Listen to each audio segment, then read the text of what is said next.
여러분 여기에 다이아몬드 하나가 있습니다. 한번 보시면요, 이 다이아몬드 보신 적이 있을 겁니다. 아마 제가 한 달 정도 전에 이 다이아몬드를 보여드린 적이 있습니다. 우리가 가진 믿음의 가치라는 말씀의 제목으로 제가 말씀을 나누면서 이 다이아몬드를 보여드린 적이 있죠. 여러분 혹시 이 다이아몬드의 가격이 기억이 나십니까? 어제 밥 먹은 도 기억나지 않는데 그죠? 한 달 전에 거를 제가 물어보니까요. 예, 이제 PPT는 내려주셔도 됩니다. 여러분 이 다이아몬드 가격이 얼마냐면요, 2억 5천만 달러입니다. 2억 5천만 달러. 그러니까 지금 환율로 계산하면 3천억이 넘는 다이아몬드입니다. 여러분 우리는 이러한 다이아몬드를 뭐라고 부르냐 하면요, 자연에서 만들어졌기 때문에 천연 다이아몬드라고 부릅니다.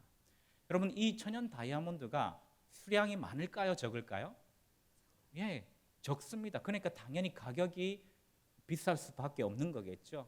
그러니까 우리 집에 하나씩 없는 겁니다. 그러니까 이유는 간단합니다. 수량이 많으면요 가격이 내려갈 텐데 천연 다이아몬드가 만들어지는 것이 까다로우니까, 조건 자체가 까다로우니까 수량이 굉장히 적은 것이죠. 여러분 이 다이아몬드는요 인공적으로도 만들 수 있을까요, 없을까요? 있을까요, 없을까요? 있습니다. 있습니다. 어떻게 만들어지냐 하면요, 천연 다이아몬드가 만들어지는 원리와 똑같이 이 천연 다이아몬드가 어떻게 만들어지게 되냐면요, 여러분 탄소가 주성분입니다. 탄소라는 물질이 주성분인데, 여러분 우리가 잘 알고 있는 물품 중에서 이 탄소가 어떤 게 있냐면 연필심 있죠. 연필심. 여러분 이게 흑연이지 않습니까? 이게 탄소로 이루어져 있는 거죠. 그런데 이 탄소에 높은 압력과 온도를 가하게 되면 이 흑연이 다이아몬드로 바뀌게 되는 것입니다. 여러분 이것을 우리는 뭐라고 부르냐면요, 인공 다이아몬드다, 그렇게 부르고 있습니다. 여러분 그렇다면 이 다이아몬드를요 일반인이 구분할 수 있을까요? 어떻게 생각하십니까? 이 다이아몬드 하나는 천연 다이아몬드, 똑같이 생긴 하나는 천연 다이아몬드고 하나는 인공 다이아몬드라고 칩시다. 이 두 다이아몬드가 우리 눈앞에 있습니다. 그러면 일반인이 이 두 다이아몬드 중에서 천연 다이아몬드를 구분할 수 있을까요? 여러분 일반인은 절대 불가능하다고 합니다. 그런데 여러분 이런 다이아몬드를 구분해내는 사람들이 있습니다. 여러분 대단하죠.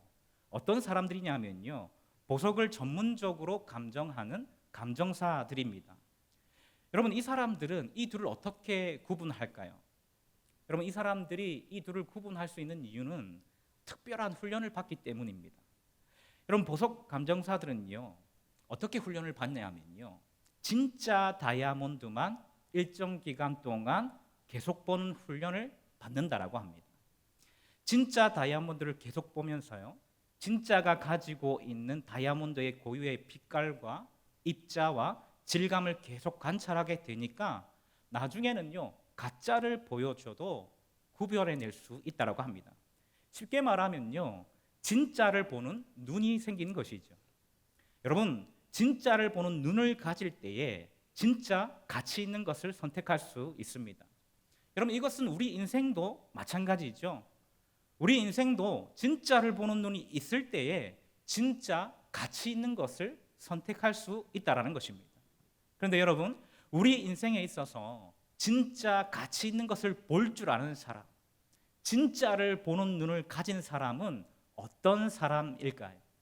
결론적으로 말씀드리면요, 믿음의 눈을 가진 사람입니다.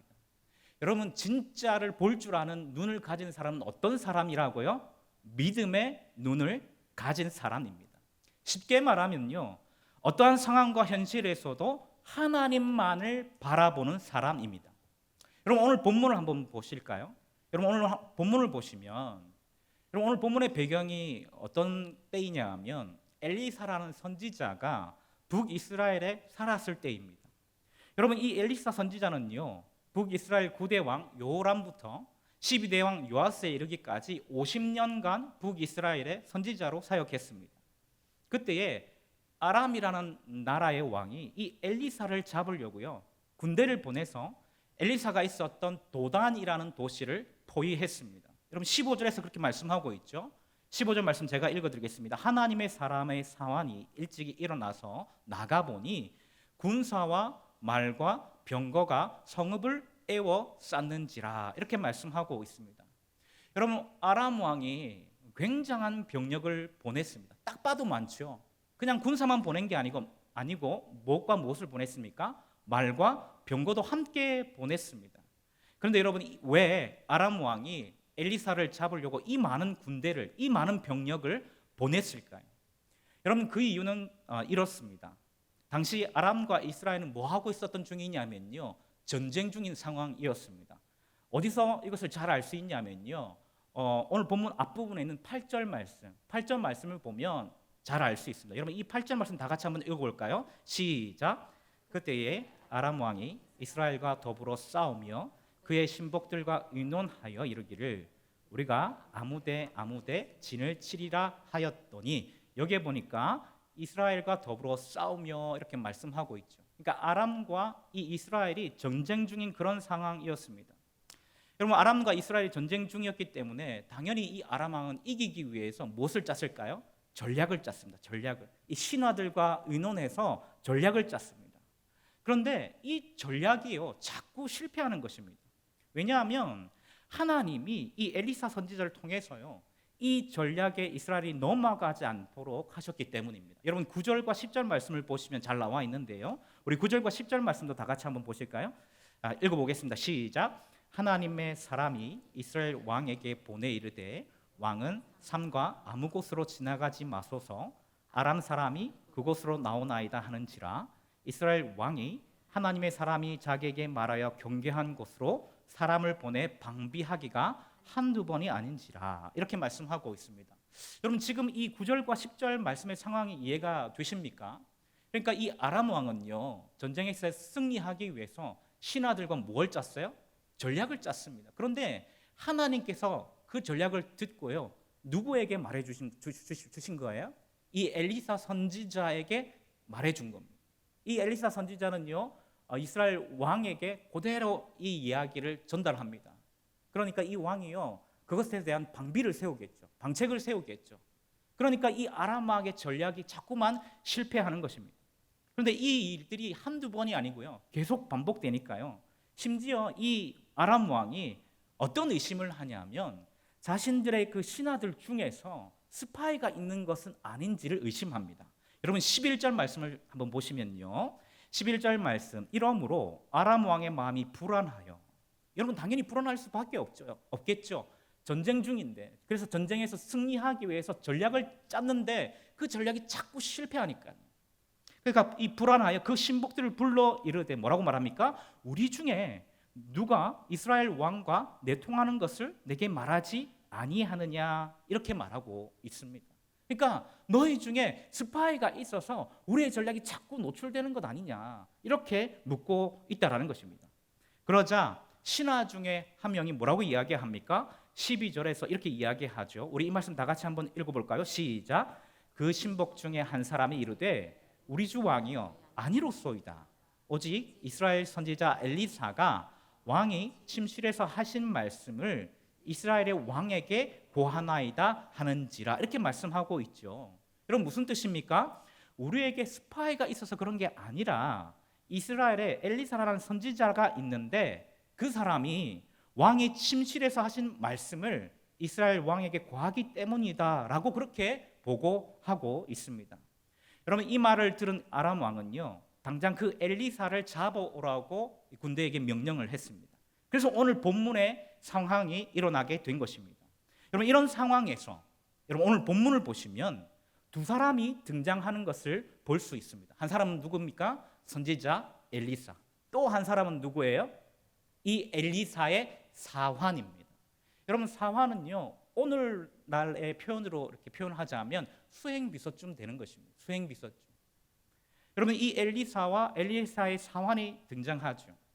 여러분 아람의 군대가 이 엘리사가 있던 도단을 은밀하게 포위하던 그날 아침에 잠에서 먼저 깬 사람이 누구예요? 이 엘리사의 사환이었습니다. 여러분 그렇기 때문에 이 엘리사의 상황이 이 상황을 먼저 인지하게 되었습니다. 일어나서 나가봤더니요, 아람의 군대가 자신들의 성읍을 포위하고 있었던 것입니다.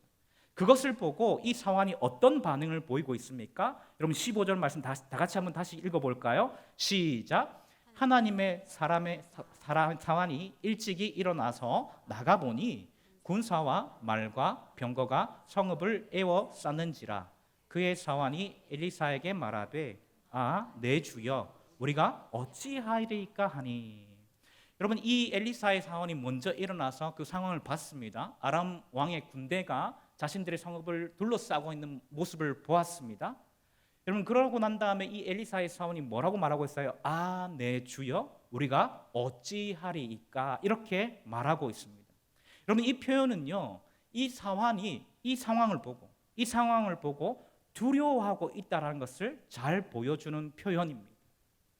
여러분 이게 바로 믿음의 눈을 가지지 못한 사람이 보이는 삶의 특징입니다. 여러분 믿음의 눈이 없으니까요, 자꾸 무엇을 보게 됩니까? 상황과 환경을 바라보죠.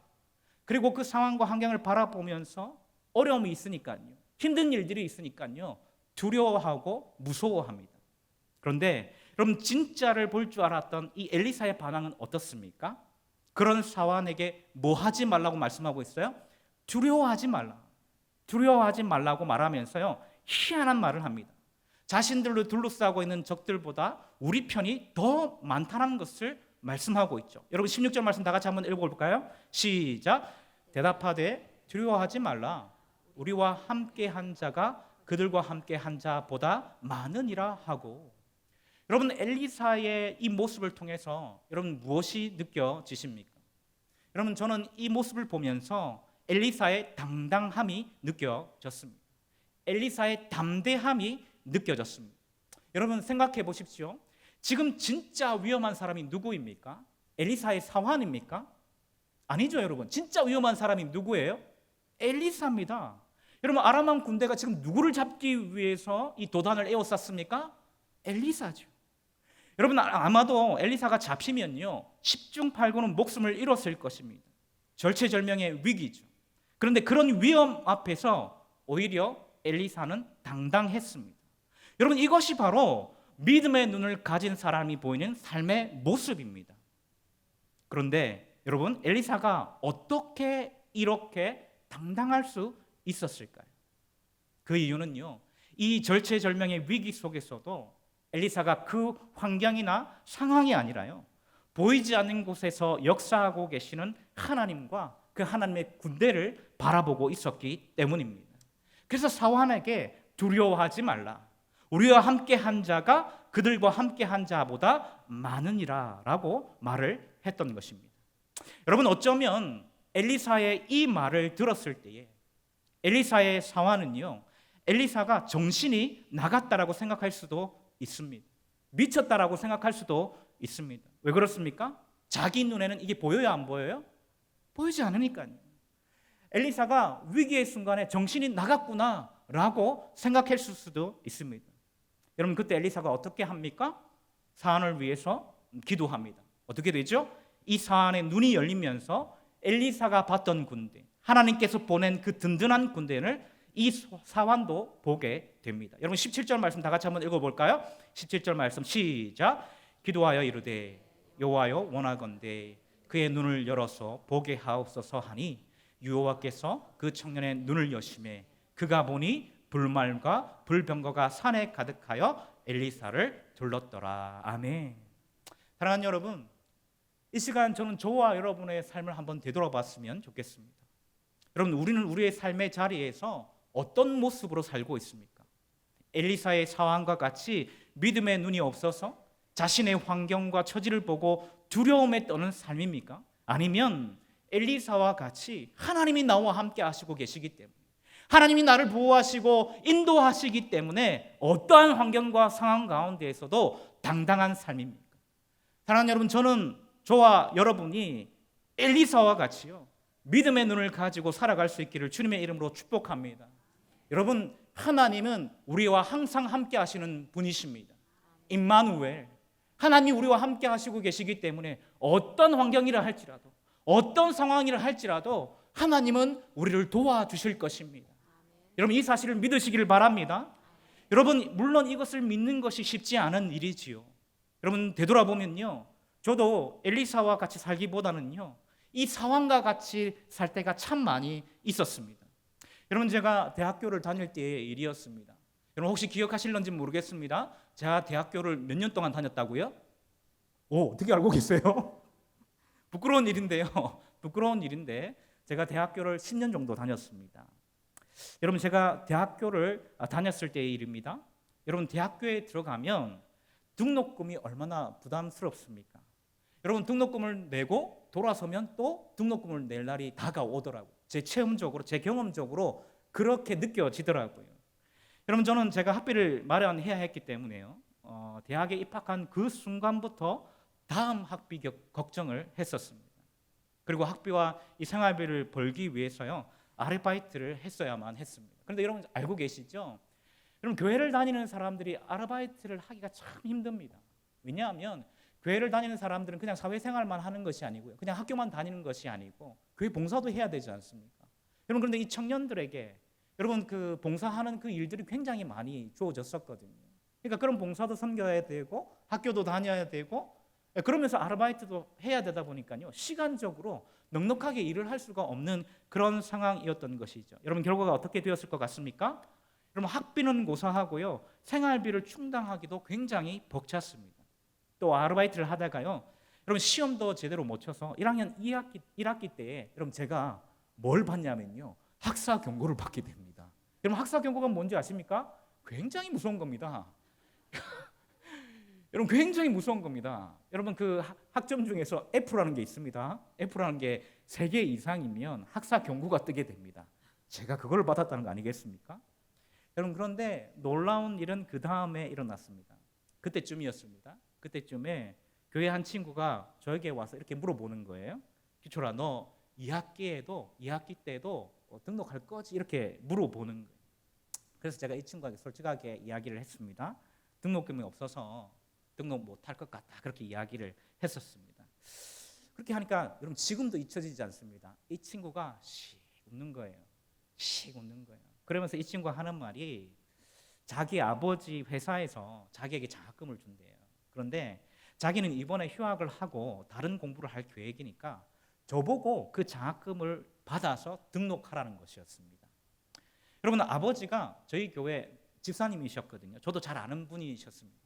이 친구가 이미 아버지에게도 다 이야기를 해놨다고 그렇게 이야기를 하는 거예요. 여러분, 저는 속으로 쾌재를 불렀습니다. 하나님은 역시 대단하셔. 하나님은 살아계셔. 이야, 이렇게 해주시는구나. 여러분, 이렇게 쾌재를 불렀습니다. 여러분, 그런데 이 친구가 그 다음에 이렇게 말을 하는 겁니다. 규철아, 다른 거 다 필요 없고 있잖아. 너 1학년 1학기 때 성적표만 내면 돼. 그러면서 여러분, 덧붙이는 말이 이겁니다. 규철아, 성적 걱정하지 마. 걱정하지 마. 네가 C를 봐도 괜찮아. C를 받아도 괜찮아. D를 받아도 괜찮아. 다음 말이 예상되십니까? 이 친구가 뭐라고 얘기하냐면요, F만 없으면 돼. 여러분, 제가 그 얘기를 딱 듣는 순간에 멘붕, 요즘 말로 하는 멘붕이 왔습니다. 멘붕이 왔습니다. 여러분, 이 친구가요, 그 다음에도 있잖아요, 한 이제 2달 정도 저희가 방학이 있지 않습니까? 그래서 계속적으로 저한테 얘기를 하는 거예요. 아버지는 다 얘기를 해놨으니까 성적 증명서만 내면 된다고. 근데 왜 안 주냐고 그렇게 얘기를 하는 거예요. 저는 솔직하게 이야기를 할 수가 없지 않습니까?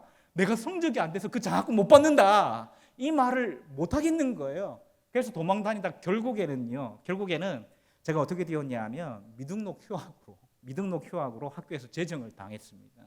그래서 3년 뒤에 다시 복학을 하게 되거든요. 여러분, 제가 이 사건을 통해서 무엇을 깨달았냐면요, 여러분, 하나님이 사실은 제 상황과 현실을 다 아시고 이 등록금을 예비해 주셨잖아요. 그런데 제가 염려하고 걱정하고, 여러분, 이렇게 한다고 해서 제가 제 문제를 해결할 수 있는 것도 아닌데도 그렇게 염려하다가 결국에는 미등록 휴학으로 학교에서 제적당해서 다시 복학하는데 3년이나 걸리게 된 것이죠. 여러분, 제가 10년 동안 학교 생활을 하는데 이게 중요한 역할을 했었습니다. 여러분 저에게 뭐가 문제였을까요? 저에게 뭐가 문제였을까요? 여러분 저에게 엘리사와 같이 믿음의 눈이 없었던 것입니다.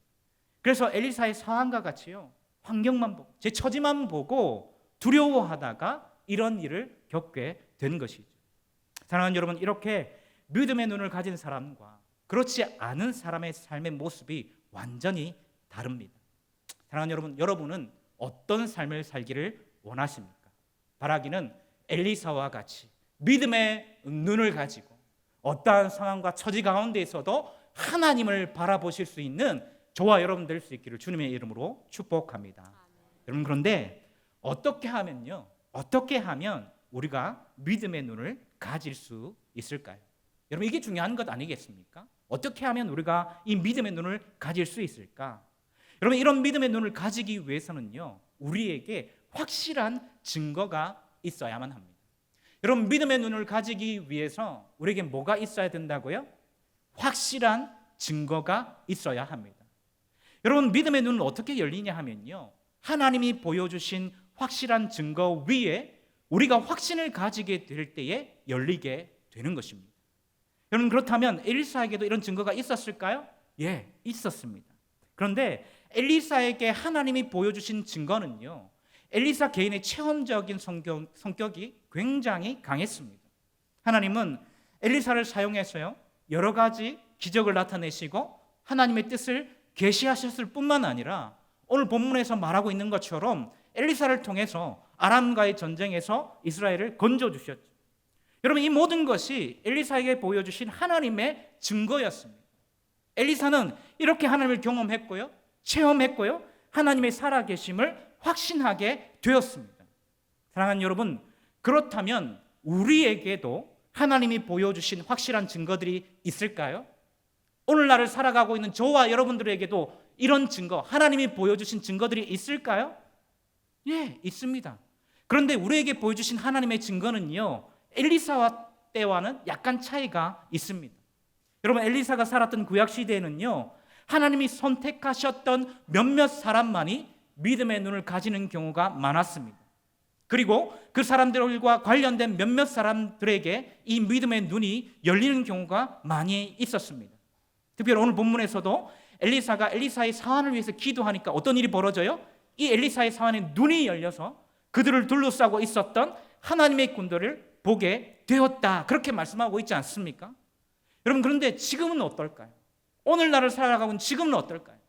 여러분, 지금은요, 구약시대처럼 어떤 특별한 사람에게 은밀하게 개인적인 체험으로 주어지는 것이 아니라요, 저와 여러분 모두가 다 알 수 있도록 우리 모두에게 핑계치 못하도록 확실하고 분명한 증거를 하나님이 보여주셨습니다. 여러분, 그것이 무엇일까요? 무엇일까요? 예수 그리스도의 십자가입니다. 아멘이십니까? 여러분, 이 십자가가 하나님이 우리에게 보여주신 하나님의 살아계심의 확실한 증거이고요, 하나님이 우리를 얼마나 사랑하시는지에 대한 완벽한 증거입니다. 그래서 로마서 5장 8절에서는 이렇게 말씀하고 있죠. 우리가 잘 아는 말씀이죠. 이 말씀 다 같이 한번 읽어보겠습니다. 시작. 우리가 아직 죄인 되었을 때에 그리스도께서 우리를 위하여 죽으심으로 하나님께서 우리에 대한 자기의 사랑을 확증하셨느니라. 우리 크게 아멘 하겠습니다. 아멘. 여러분, 여기서 보니까 확증하셨다라는 표현이 보이십니까? 여러분, 이 확증하셨다 무슨 뜻일까요? 무슨 뜻일까요? 원어적으로 보면요, 확실하게 보여주셨다라는 뜻입니다. 확실하게 하나님께서 하나님의 증거를 보여주셨다라는 뜻입니다. 여러분, 하나님께서 우리에 대한 자기의 사랑을 확실하게 보여주셨습니다. 무엇을 통해서요? 그리스도께서 우리를 위하여 죽으심을 통해서입니다. 그래서 이제는 누구든지 예수님을 믿으면요, 그 믿음을 통해서 하나님의 역사를 볼 수 있습니다. 누구든지 하나님의 능력들을 경험할 수 있게 되는 것입니다. 그렇기 때문에 여러분, 우리가 가진 믿음은요, 사실 맹목적인 믿음이 아닙니다. 여러분, 세상 사람들은요, 교회 다니는 사람들이 맹목적인 믿음을 가지고 있다라고 비난합니다. 그런데 우리가 가지고 있는 믿음은요, 맹목적인 믿음이 절대 아닙니다. 여러분, 뭐로 가도 서울로 가면 되고, 지성이면 감천이니까 지성을 드리면 하늘이 감동해서 우리에게 복을 주고, 여러분, 우리가 가진 믿음은 이런 식의 믿음이 아니죠.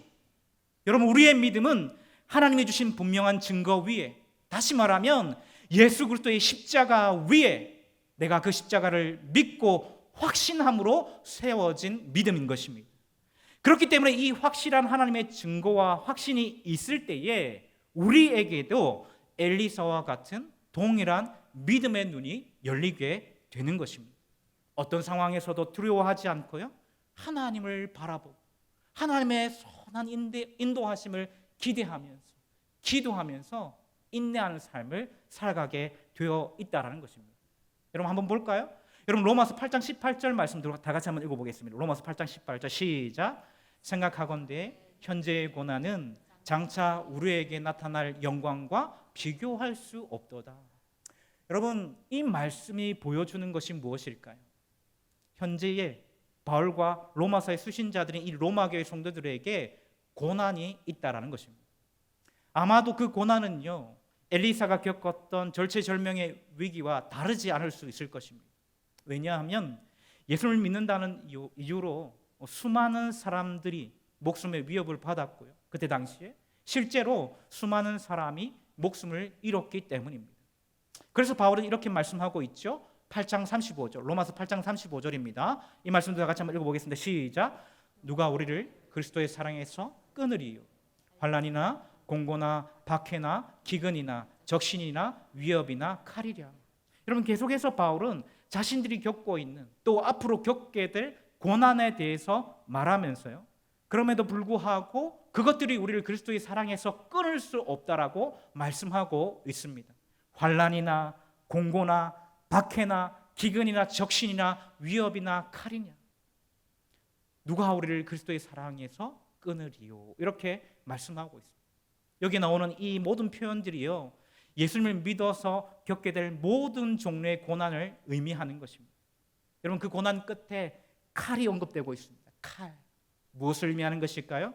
믿음 때문에 죽임 당하는 것을 의미하는 것입니다. 그런데 그렇게 자신들이 예수님 때문에 고난받아서 죽을지언정 결코 우리를 그리스도의 사랑에서 끊을 수 없다라고 말씀하고 있죠. 그리고 38절에서 39절에서 이렇게 확신하고 있습니다. 내가 확신하노니 사망이나 생명이나 천사들이나 권세자들이나 현재일이나 장래일이나 능력이나 높음이나 깊음이나 다른 어떤 피조물이라도 우리를 우리 주 그리스도 예수 안에 있는 하나님의 사랑에서 끊을 수 없으리라. 여러분, 바울이 이렇게 확신하고 있습니다. 사랑하는 여러분, 아마도 엘리사가 겪었던 절체절명의 그 위기와 바울이 지금 말하고 있는 고난은요, 다른 것이 아닐 것입니다. 그런데 사도 바울은 그 상황에서도 엘리사처럼 당당하게 고백하고 있습니다. 내가 확신하노니 우리를 우리 주 그리스도 예수 안에 있는 하나님의 사랑에서 끊을 수 없으리라. 여러분, 어떻게 이런 고백이 가능한 것일까? 로마서 5장 8절에서 말한 것처럼요, 하나님께서 보여주신 확실한 증거를 보고 그 십자가 사랑을 보고 바울의 마음에 확신이 생겼기 때문입니다.